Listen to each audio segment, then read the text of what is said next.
Oras alas 12:05 na sa kaudtohon, mga higala, mga ka-angel. Kumusta? Luzon, Visayas ug Mindanao ug tibuok Pilipinas. Kumusta Cagayan de Oro City ug sa tanang kabaranggayan niini ug mga kapitanis. Kumusta ang lalawigan sa Misamis Oriental ug sa duha ka component city nga mao ang El Salvador ug ang Hingog City. Mayong usab ang kasikbit nga mga lalawigan sa Misamis Oriental, Misamis Occidental, lalawigan sa Bukidnon. Kumusta ang tanan? Karong adlaw nga Miyerkules, petsa 15 sa bulan sa Hulyo tuig 2026. Welcome na usab kita sa atong tulumanon ang Angel News Patrol, balita sa udto.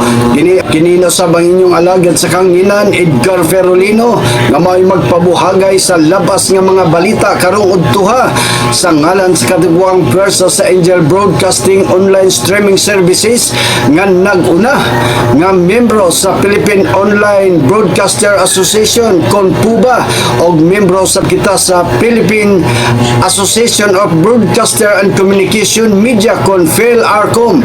Ubos sa pagpanguna sa atong station manager Rose Quiazondinia og sa atong program director Ryan Sericol Molo og sa atong chief reporter Tutong Sambas, Jima Rayos og Basa, Girly Bustelio, Jerry Villar, Efren Bata Celosia og sa atong mga correspondents sila si Mamark Saga, Arcadio Jornales, Roman Calderon og Bert Ranky og Cha Ranky nga na sa Manibalay Bukidnon naka-standby.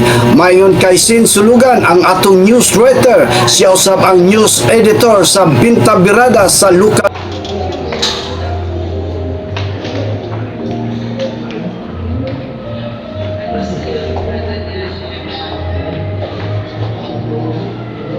sa Binta Birada sa lokal nga pamantalan.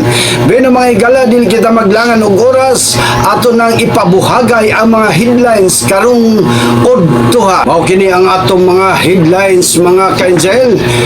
Unang balitang lokal, ang pagbaligyag frozen meat nga wala nakasunod sa requirements gipaundang sa Citybit.